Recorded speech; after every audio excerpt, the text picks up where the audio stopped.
하나님의 말씀을 함께 읽겠습니다. 마가복음 5장 25절 말씀부터 마지막 절까지 우리가 같이 함께 이 말씀을 합독하도록 하겠습니다. 마가복음 5장 25절 말씀부터 읽습니다. 그런데 12해 동안 헬루증을 알아온 여자가 있었다. 여러 의사에게 보이면서 고생도 많이 하고 재산도 다 없앴으나 아무 효력이 없었고 상태는 더 악화되었다. 이 여자가 예수의 소문을 듣고서 뒤에서 무리 가운데로 끼어들어와서는 예수의 옷에 손을 대었다. 그 여자는 내가 그의 옷에 손을 대기만 하여도 나을 터인데 하고 생각하고 있었던 것이다. 그래서 곧 출혈의 근원이 마르니 그 여자는 몸이 나은 것을 느꼈다. 예수께서는 곧 자기에게서 능력이 나간 것을 몸으로 느끼시고 무리 가운데서 돌아서서 누가 내 옷에 손을 대었느냐 하고 물으셨다. 제자들이 예수께 무리가 선생님을 애워싸고 떠밀고 있는데 누가 손을 대었느냐고 물으십니까? 하고 반문하였다. 그러나 예수께서는 그렇게 한 여자를 보려고 둘러보셨다. 그 여자는 자기에게 일어난 일을 알므로 두려워하여 떨면서 예수께로 나와 엎드려서 사실대로 다 말하였다. 그러자 예수께서 그 여자에게 말씀하셨다.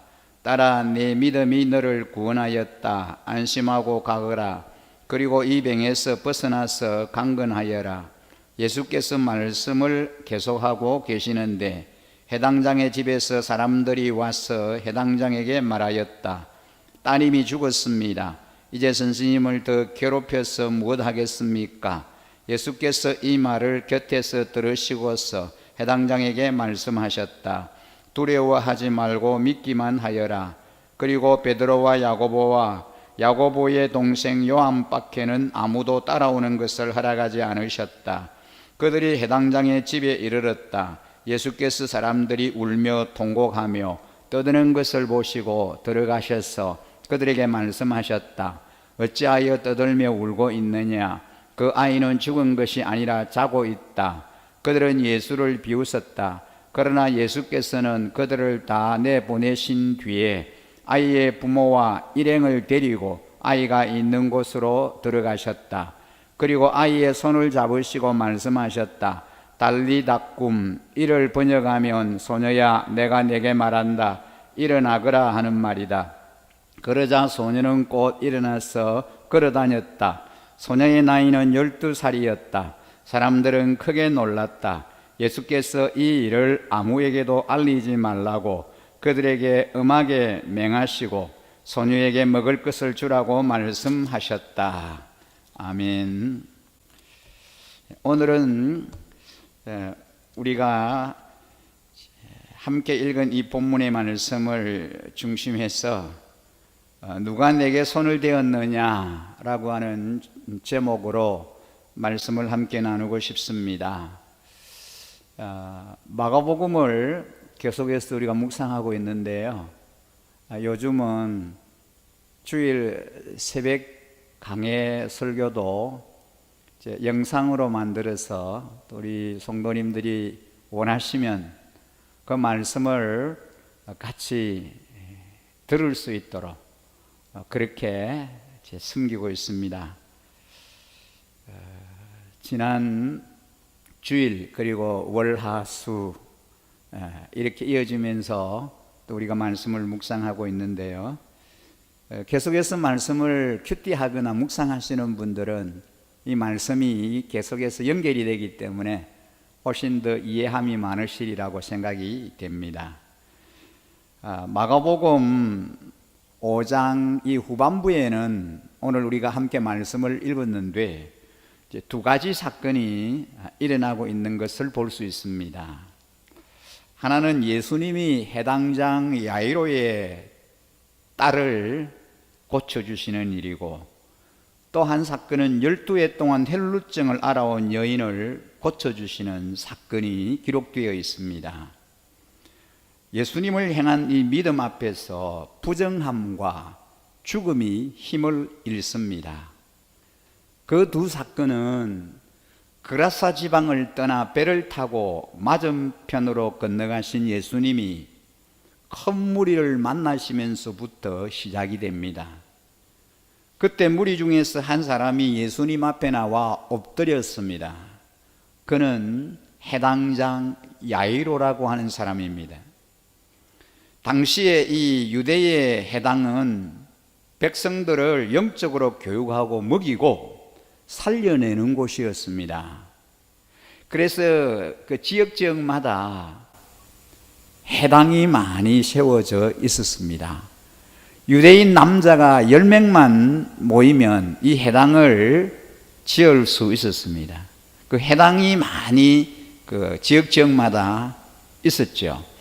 그래서 예수님이 복음을 전하실 때도 해당에 들어가셔서 그렇게 말씀을 가르치고 증거하신 그러한 일들을 복음서에 많이 기록되어져 있습니다.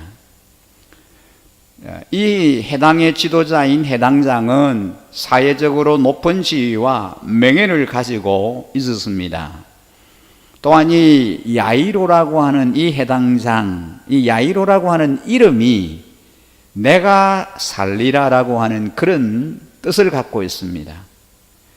그는 그 이름처럼 사람을 살리는 해당장의 역할을 충실히 하면서 많은 사람들로부터 존경을 받으며 살아왔습니다. 그런데 지금 그의 어린 딸에게 문제가 생겼습니다. 그가 예수님께 나와서 엎드려 처음으로 외친 한마디가 무엇이냐 하면은 내 어린 딸이 죽게 되었습니다 라는 말입니다. 지금 내 어린 딸이 죽어가고 있습니다 라는 이 말이었습니다. 누군가를 살린다라고 하는 그 이름의 의미는 무색하게 정작 12살밖에 되지 않는 자신의 딸의 죽음 앞에서는 소수묵책입니다. 그저 무기력하게 죽어가는 이 딸아이를 바라볼 수밖에 없습니다. 이것이 당시 유대의 종교 지도자들이 처한 상황이자 유대교가 맞닥뜨린 한계였습니다. 사람을 살리고 회복시켜야 할 해당이 더 이상 그 기능을 감당하지 못합니다.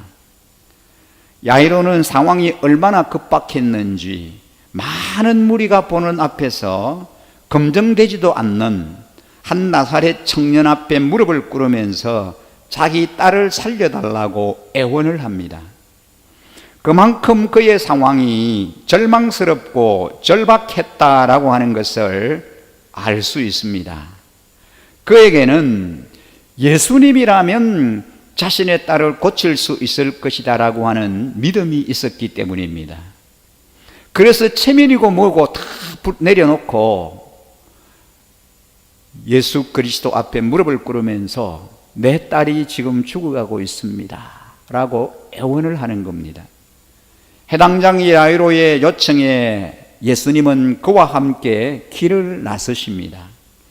오늘 본문에 소개되는 우리 예수님은 어떤 분이신가요? 예수님은 창조주 하나님의 아들이십니다. 예수님은 모든 병을 치료하시는 전능하신 하나님이십니다. 그분 자체가 전지전능하신 신이기 때문에 굳이 가지 않으시고 말씀만으로도 치료하실 수 있지만 예수님은 직접 해당장의 딸이 있는 그의 집으로 해당장과 함께 길을 나서십니다. 그런데 길을 가다가 12해 동안 혈루증을 앓고 있는 한 여인을 만나게 됩니다. 야이로의 딸도 12살이고 그리고 이 여인이 병을 앓았던 횟수도 12해입니다. 12이라고 하는 숫자가 공통적으로 들어가는 이야기가 오늘 이 본문에 연이어 등장하고 있습니다. 여러분, 이 숫자 12이라고 하는 이 12, 12은 완전수입니다. 더 이상 회복할 수 없는 완전한 절망의 상태를 12라고 하는 숫자를 통해서 상징적으로 표현하고 있습니다. 혈루증을 알아온 이 여인의 정체에 대해서 성경은 상세하게 소개합니다. 그런데 12해 동안 혈루증을 알아온 여자가 있었다. 여러 의사에게 보이면서 고생도 많이 하고 재산도 없었으나 아무 효력이 없었고 상태는 더 악화되었다라고 마가복음 5장 25절에서 26절에 보면 상세하게 이 여인의 현재의 그 상황에 대해서 묘사를 하고 있습니다. 12해 동안 알았으니 얼마나 피폐하고 고단했겠습니까? 12달도 아닌 12해 동안 동일한 병으로 고통을 당하고 있습니다. 그 여인은 이 병으로 지긋지긋한 시간을 보냈을 것 같습니다. 유명하다고 하는 병원을 다 찾아가 봤습니다. 용하다는 의사를 다 만나봤습니다. 하지만 많은 재산을 다 소비했지만 아무런 차도가 없었습니다. 점점점 더 병이 악화되어 가고 있었습니다. 레위기를 보면은 이 혈루증을 피가 멈추지 않는다라고 하는 의미의 유출병이다라고 부르고 있습니다. 당시의 유대인들은 혈루증을 가장 부정한 병으로 여겼습니다. 또한 여자와 이방인 그리고 장애를 가지고 태어난 인생을 부정하다라고 여겼습니다. 여자로 태어난 것도 부정하다고 여기는 이 사회에서 이 여인이 혈루증까지 앓고 있으니 이 여인은 그야말로 벼랑에 내몰린 인생이었을 것입니다. 게다가 부정한 자가 손을 대는 모든 것을 부정하다고 여기는 사회적 풍습 때문에 이 여인은 절대로 길거리를 돌아다닐 수가 없습니다. 여러분, 요즘은 이 코로나19 때문에 우리가 길거리를 돌아다니는 걸 조심합니다. 자제합니다. 사람이 많이 모인 곳에 우리가 알아서 잘 가지 않으려고 합니다. 근데 이 여인은 다른 사람들이 자신을 부정한 여인으로 취급하기 때문에 사람들이 모인 곳에 갈 수가 없습니다. 그래서 길거리를 마음대로 돌아다닐 수가 없습니다. 지금 이 여인의 형편이 바로 그런 형편입니다. 그런데 죽음 앞에서 주님이 지나가신다는 소식을 듣고 너무나도 절박한 마음으로 거리로 뛰쳐나왔습니다. 다른 때 같으면 거리로 나오지 않습니다. 나올 수 없습니다. 그런데 예수님이 지나간다라고 하는 이 엄청난 소식을 접하고 이 여인은 거리로 뛰쳐나왔습니다. 그리고 그녀는 구름대처럼 몰려든 사람들 사이를 비집고 들어가 예수님의 옷자락을 만졌습니다. 그 여인에게는 예수님의 옷에 손을 대기만 하면 나을 것이라고 하는 믿음이 있었기 때문입니다. 그 믿음으로 예수님의 옷을 만지자 놀라운 일이 일어났습니다. 예수님의 옷자락을 만지는 바로 그 순간 12해 동안이나 지긋지긋하게 고통받았던 그 무서운 병이 깨끗하게 나았습니다. 아무도 이 사실을 몰랐지만 예수님은 아셨습니다. 마태복음에 보면은 천국은 침노하는 자의 것이다 라고 하는 표현이 있습니다. 마치 이 여인을 두고 한 말씀 같습니다. 여인이 가만히 앉아서 죽음을 기다릴 수 없다는 마음으로 모든 체면과 염치를 내려놓고 예수님의 옷자락에 손을 댔습니다. 물론 예수님 곁을 에워싼 사람들도 예수님의 옷자락을 스쳐 지나갔을 것입니다. 얼마나 많은 사람들이 예수님의 옷자락을 스치면서 그렇게 예수님을 따라가고 있었지 않겠습니까? 예수님 주변에 셀 수 없는 많은 사람들이 몰려 있었고 서로 앞다투어 예수님께로 가려고 했기 때문에 예수님의 옷자락에 스치는 사람들이 한두 사람이 아니었을 것입니다. 그런데 그 스침과 이 여인의 손을 대는 것은 본질적으로 다릅니다. 주님은 누가 내 옷에 손을 대었느냐라고 돌아보시면서 물으셨습니다. 수많은 사람들의 접촉이 있었지만 그건 단순히 육체적인 접촉에 불과했습니다. 그러나 이 여인은 간절한 믿음과 열망을 담아 예수님의 옷자락에 손을 대었고 그것을 주님은 정확히 기억하셨습니다.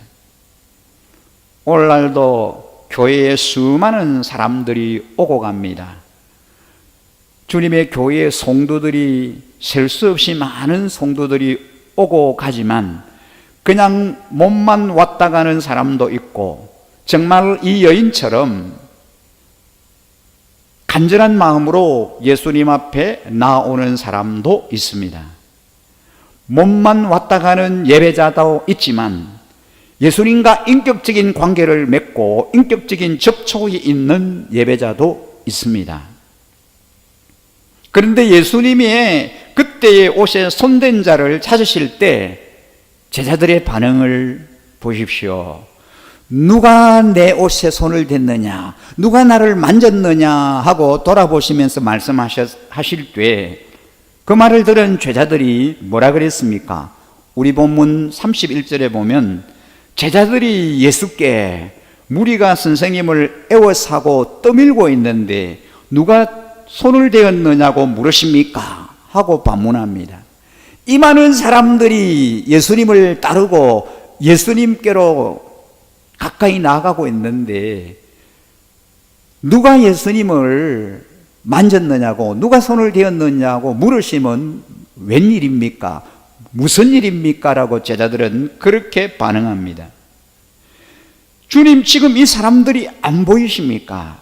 이 많은 사람들이 이렇게 애워싸고 밀치는데 지금 누가 옷에 손을 댔냐고 물으시면 어떻게 합니까?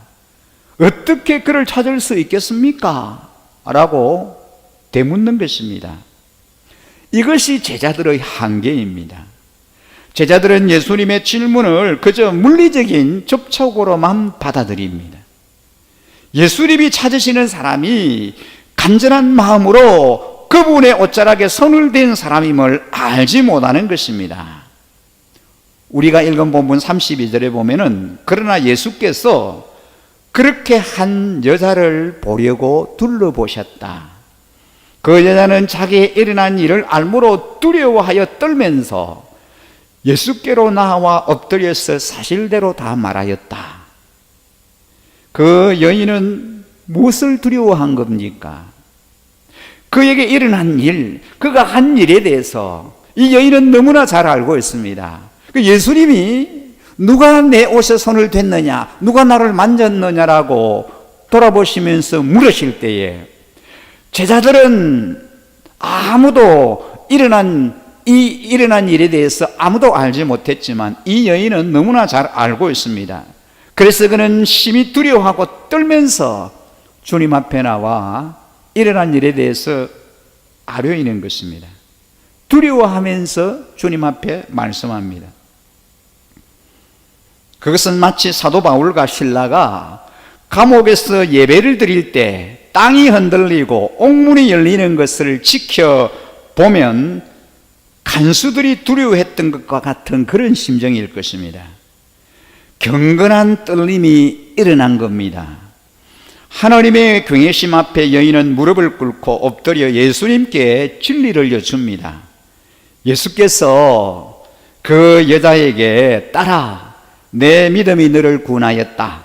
안심하고 가거라. 그리고 이 병에서 벗어나서 건강하여라 라고 주님이 말씀하십니다. 주님의 말씀 한마디에 12해 동안 그녀를 괴롭혔던 헬루증이 싹 나았습니다. 깨끗이 떠나갔습니다. 여인이 병에서 자유함을 얻었습니다. 완전히 그 지긋지긋한 질병 가운데서 노연함을 얻었습니다. 자유함을 얻었습니다. 12해 동안이나 너무너무 고통스럽고 자기를 괴롭혔던 그 지긋지긋한 병에서 완전하게 벗어나게 된 것입니다. 앞에서도 언급했지만 당시 유대인들은 유출병이 있는 자가 손대는 것을 부정하다고 여겼습니다. 죄가 옮겨진다라고 하는 의미로 이것을 정가라고 합니다. 그 여자는 내가 그의 옷에 손을 대기만 하여도 나을 터인데 하고 생각하고 있었습니다. 그러니까 이 여인은 그녀의 이 고단한 인생과 병든 몸을 누구에게 전가시킨 것입니까? 바로 예수님에게 전가시켰습니다. 다시 말해서 당신이 내 죄를 가져갈 수 있습니다. 당신이면은 내 죄를, 내 병을 고쳐주실 수 있습니다. 당신이 내 병을 고칠 수 있습니다라고 하는 마음으로 예수님의 옷자락에 손을 댄 겁니다. 이 여인은 예수님을 구속주로 확신했습니다. 예수님은 그런 여인의 믿음을 놀랍게 여기셨습니다. 정말 예수님은 인간의 부정한 모든 죄를 대속하시기 위해서 이 땅에 오신 분이십니다. 그런데 지금 이 일이 언제 일어난 것입니까? 언제 벌어진 겁니까? 예수님이 야이로의 딸을 고치러 가시는 중에 일어난 사건입니다. 그러니 야이로의 입장에서 보면은 열불이 날 것입니다. 지금 집에서 딸이 죽어가는데 예수님이 한가롭게 다른 병자를 고치고 계시니 이 야이로의 그 속이 타들어갑니다.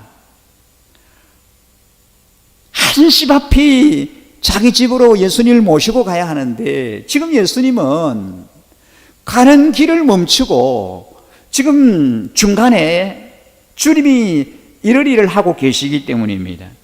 그럼에도 불구하고 예수님은 서두르지 않고 이 여인을 부르시면서 말씀하십니다. 우리가 읽은 마가복음 5장 34절에 보면 예수께서 그 여자에게 딸아 내 믿음이 너를 구원하였다. 안심하고 가거라. 그리고 이 병에서 벗어나서 강건하여라. 예수님은 그동안 부정한 여자로 여겨져 소외된 채 지낸 이 여자를 사람들 앞에 불러내십니다. 그의 믿음을 칭찬하시고 그의 마음을 위로하시고 사람들 앞에서 그의 병이 다 나았음을 선언하십니다. 예수님은 여인에게 회복을 선포하셨습니다. 아마 여인에게 이 말은 가장 복된 소식이었을 것입니다.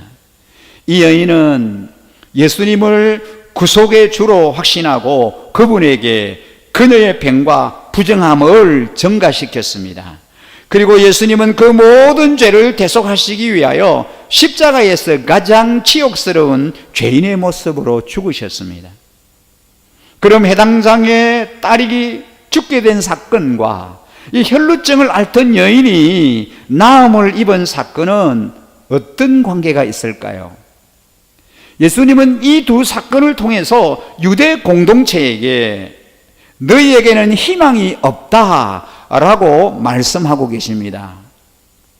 생명을 살리는 곳이 되어야 할 해당이 율법의 틀에 사람을 얽매고 있는 현실을 야이로의 딸에 빗대어 말씀하고 계십니다. 또한 그 딸을 향하여 가시던 중 혈루증을 앓던 여인을 고치심으로 대속의 죽음만이 유일한 희망의 길이라고 하는 것을 제시해 주십니다. 다시 말해서 십자가만이 유대 공동체를 살릴 수 있는 유일한 대안임을 보여주십니다. 해당이 아닌 그리스도를 머리로 한 새로운 교회 공동체를 통해 온 세상을 살리시겠다라고 선포하십니다. 그리고 예수님은 12제자를 통해서 온 세상을 살려내는 복음을 전파하게 하십니다. 시선은 다시 해당장 야이로의 이야기로 돌아갑니다. 야이로의 집에서 이제 소식이 왔습니다. 해당장 야이로의 딸이 죽고 말았다, 죽었다라고 하는 소식이 들려왔습니다. 그러자 예수님은 베드로와 야고보와 그리고 요한만 데리고 해당장과 함께 야이로의 집으로 행하십니다. 그런데 집안의 분위기가 어떻습니까? 해당장의 집 분위기는 당시 이스라엘이 처해 있던 상황과 정확하게 일치합니다. 소란하고 사람들의 소리만이 난무하는 현장, 그 시대의 종교가 그러했습니다. 그 시대의 이스라엘 백성들의 삶이 바로 그러했습니다. 마치 12해 동안 혈루증을 앓던 여인처럼, 야이로의 딸처럼 살아가고 있었던 겁니다. 그 소란스러움을 지적하시면서 예수님이 말씀하십니다. 예수께서 그들에게 이르시기를 너희가 어찌하여 떠들며 우느냐, 이 아이가 죽은 것이 아니라 잔다 라고 말씀하셨습니다. 여러분, 성경에서의 잔다라고 하는 표현은 부활을 전제로 합니다. 다시 말해서 예수님은 지금 이렇게 말씀하시는 것입니다. 걱정하지 마라. 너희들은 물리적인 죽음만 보고 통곡하며 난리를 치는데 조용히 해라. 이 아이는 자고 있는 것이다. 다시 일어날 것이다 라고 말씀하시는 겁니다. 그러자 사람들이 비웃습니다. 조롱합니다. 예수님은 전혀 개의치 않으시고 비웃는 무리들을 다 내어보내신 뒤에 가만히 아이의 손을 이제 잡으셨습니다. 성경에서 이 손은 하나님의 권능을 뜻합니다. 드디어 하나님의 권능이 죽어가던 이 아이의 몸에 터치하기 시작합니다. 죽어가던 아이의 몸에 하나님의 권능이 임한 것처럼 죽어가던 이스라엘 공동체 가운데 하나님의 권능이 임하게 된 것을 상징적으로 보여주고 있는 대목입니다. 주님이 터치하시면 일어나게 됩니다. 예수님께서 아이의 손을 잡으시고 말씀하시기를 달리다꿈 하셨습니다. 이 달리다꿈은 엄마가 조용히 자고 있는 아이를 깨울 때 사용하는 말입니다. 그런데 이 말은 히브리어나 헬라어가 아닌 아람어입니다. 예수님이 지금 정통 유대인들만이 알아들을 수 있는 암호 같은 아람어로 말씀하십니다. 그러면 이 달리다꿈이라고 하는 이 말의 정확한 뜻은 무엇입니까? 그 아이의 손을 잡으시고 내가 네게 말하노니 소녀야 일어나거라 라고 명하셨습니다. 이 달리다꿈은 일어나라는 의미입니다. 이 죽어있는 야이로의 딸을 향하여 예수님이 일어나라, 자고 있는 아이를 깨우듯이 얘야 일어나라, 이제 일어나, 주님이 그렇게 명령하시는 것입니다. 사람들은 아이의 죽음에 통곡하며 예수님을 비웃었습니다. 그럴 줄 알았어. 그 사람은 뭐하러 부르러 가? 그 시간에 다른 의사한테 갔으면 살릴 수도 있었을 텐데 라고 하면서 예수님을 조롱하면서 별의별 비난과 악담을 퍼부었습니다.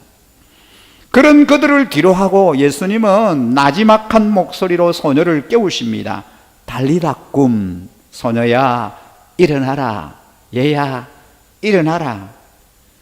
그리고 그것을 하나님 자녀들만의 생명을 가진 자만의 비밀로 남겨두셨습니다.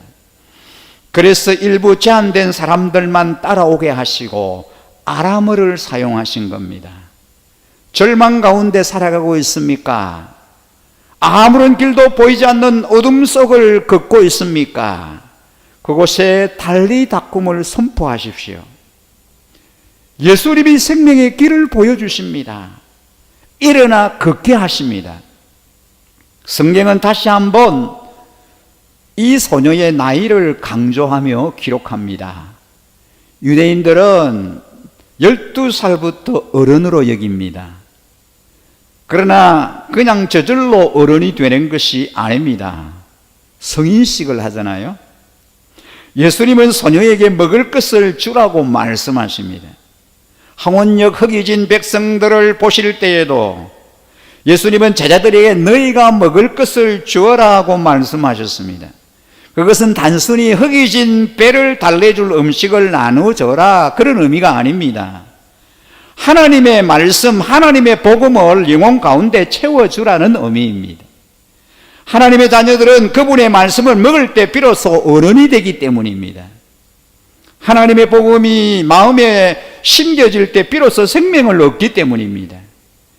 야이로의 딸이 죽었다는 비보가 전해졌을 때 주님이 하신 일이 무엇입니까? 그 순간 예수님은 야이로의 믿음이 흔들리지 않도록 그를 격려하셨습니다. 예수님은 야이로의 믿음대로 그의 딸을 살려주시고 소녀에게 먹을 것을 주라고 말씀하시며 그들의 일상을 보듬어 주셨습니다. 여러분, 오늘 우리가 함께 묵상한 이 본문에 소개되는 예수님은 어떤 분이실까요? 우리의 전인을 치료하시는 분이십니다. 여인은 그동안 부정한 사람으로 여겨져 숨을 지낸 삶의 습관 때문에 병이 나서도 예수님 앞에 나가지 못했습니다. 예수님은 그런 여인의 마음과 사회적 지위까지 모두 회복시켜 주셨습니다. 예수님은 우리의 모든 것을 온전하게 하시는 분이십니다. 요즘 우리는 코로나19로 인해서 극도의 불안과 두려움에 사로잡혀서 전전긍긍하며 일상의 삶을 제대로 살아가지 못하는 그런 상황 가운데 있습니다. 코로나 바이러스가 발생하고 50여일이 지나면서 우리의 삶에 엄청난 일들이 일어나고 있습니다. 전에 우리의 일상과 너무나 변화된, 너무나 바뀌어져 버린 그러한 일상을 우리가 살아가고 있습니다. 여러분, 한국 교회 역사 이후로 주일 예배를 드리지 못하고 주일 예배가 중단되는 그런 경우가 한 번도 없었다고 합니다. 여러분의 기억에도 그렇지 않습니까? 주님의 나와 예배하지 못하고 온라인 예배를 드리는 이런 경우가 한 번도 없었습니다. 예전에는 우리가 상상도 못했던 일이죠. 주일에 온 성도가 함께 모여 평화롭게 예배할 수 없는 상황이 참 힘들고 너무 고통스럽습니다. 그동안 성도들이 함께 예배드리는 주일 연합 예배가 얼마나 소중한가 라고 하는 것을 절실히 우리가 깨닫게 됩니다. 일친 가족들이, 우리 성도님들이 3월 첫 주와 둘째 주 주일 연합 예배를 다 함께 드리지 못했는데 교회 예배에 믿음의 가족 찬송하고 함께 나누는 교회에서 점심 식사 이걸 못했는데 그리운 얼굴들의 소중함을 너무나 뼈저리게 느끼며 이 모든 것이 하루속히 회복되는 그날을 우리가 학수고대하며 기도합니다. 이번 이 사태를 맞이하면서 우리 믿음의 가족들이 함께 모여 예배하고 교제하는 게 얼마나 감사하고 하나님의 큰 은혜인지를 깨닫게 되고 가정예배와 가족이 함께 할 수 있다는 점에서 큰 위로가 되고 힘이 됩니다. 우리 모든 성도들이 한자리에 함께 모이기 힘든 경우에 가족 그 이상의 가족인 목장 모임이 참으로 절실히 필요함을 이번 기회를 통해서 우리가 다시 느끼게 됩니다. 여러분, 한국 교회는 신앙생활의 중심이 교회입니다. 그러잖아요. 이때까지 우리가 늘 교회 중심으로 그렇게 신앙생활을 해왔습니다. 근본 코로나19로 인해서 사회와 교회에 많은 변화가 일어날 게 자명합니다. 앞으로 우리가 경험해보지 못했던 일들을 겪었기 때문에 이제는 이런 일들이 다시금 우리 앞에 일어나서는 안 되겠지만 이런 일들을 대비하고 또 우리가 이제 예측해야 하는 그러한 이제 때가 되었다라는 것입니다. 한국 교회는 이 전염병으로 인한 위기를 처음으로 맞이하고 있습니다. 성경에 보면은 많은 전염병도 있었고 역병도 있었고 성경에 보면은 그런 기록들이 많이 나타납니다. 그러나 우리가 신앙생활하는 우리 되에 이런 일들이 없었습니다.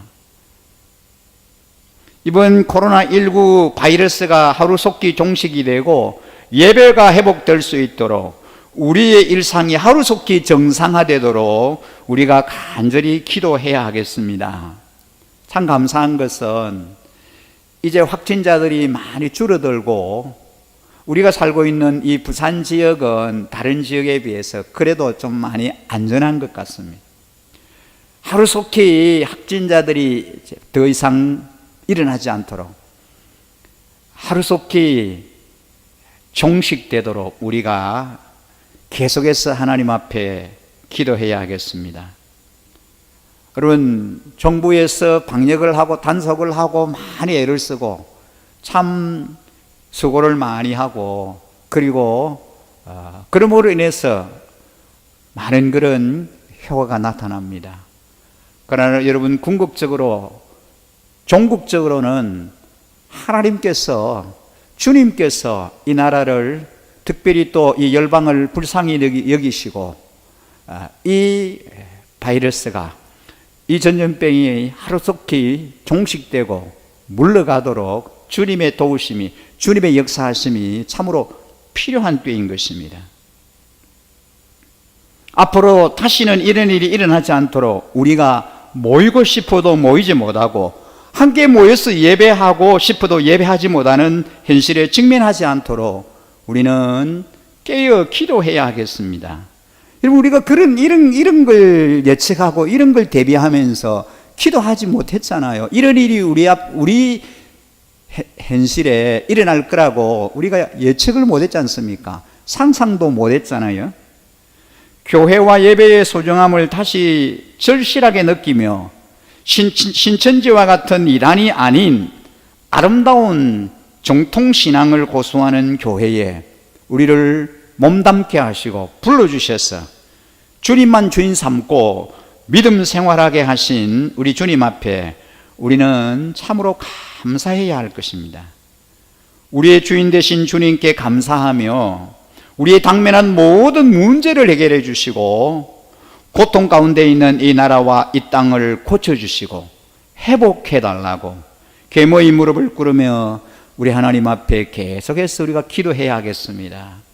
우리가 열렬 합심 기도를 하고 있습니다. 하나님 앞에 이때와 우리가 처하여 있는 이 당면한 이 위기, 이 상황을 우리가 잘 믿음으로 극복하고 기도로 이겨나갈 수 있도록 우리가 그렇게 이제 마음을 정하고 또 시간을 정하여서 기도하고 있습니다. 그렇습니다. 기도만이 이 문제를 해결하고 우리의 이 위기를 극복할 수 있는 방법이라고 생각되기 때문입니다. 하나님 앞에 겸허히 우리의 무릎을 꿇고 기도할 때에 우리를 고쳐달라고, 우리를 회복시켜달라고, 이 땅을 고쳐주시고 이 나라를 회복시켜주시고 열방을 하나님이 긍휼히 여겨주셔서 우리나라뿐만 아니라 또 세계적으로 이 전염병으로 인하여서 고통당하고 힘들어하는 그런 모든 열방, 모든 이 세계가, 온 땅이 하나님의 은혜로 회복되고 정상적인 그런 삶을 회복할 수 있도록 모든 이제 문제들이 다 해결되고 풀려지는 놀라운 은혜와 하나님의 일하심과 역사하심이 우리의 삶의 현장에 나타나게 해달라고 우리가 좀 간절히 기도해야 되겠습니다. 너희가 겸허히 무릎을 꿇고 하나님 앞에 구하면 하나님께서 그 기도를 들으시고 그 땅을 고치시고 회복시켜 주심하고 약속하셨습니다. 하나님이여 이 땅을, 이 나라를, 열방을 하나님이 고쳐주시고 치료해 주시옵소서. 하나님께서 온전히 하나님 긍휼히 여겨주시고 불쌍히 여겨주셔서 하나님이여 다시 한번 하나님의 하나님 되심이 나타나게 해달라고, 특별히 우리 대한민국을 하나님 사랑해 주시고 어려움 가운데 있는 정체적인 위기 가운데 있는 이 나라를 하나님께서 불쌍히 여겨달라고, 우리를 하나님께서 안전하게 지켜주시고 보호해달라고 주신 말씀을 기억하면서 주여 한번 부르고 간절히 하나님 앞에 우리의 소원을 하나님 앞에 올려드리며 함께 기도하도록 하겠습니다. 주여. 아버지 하나님, 우리가 하나님 기도합니다. 우리를 나날이 고쳐주시기를 원합니다. 우리를 하나님 용하여 주시기를 간절히 원합니다. 오 하나님 아버지, 하나님의 긍휼하심이 자비하심이 우리 안에 하나님 충만하게 하여 주시기를 원합니다.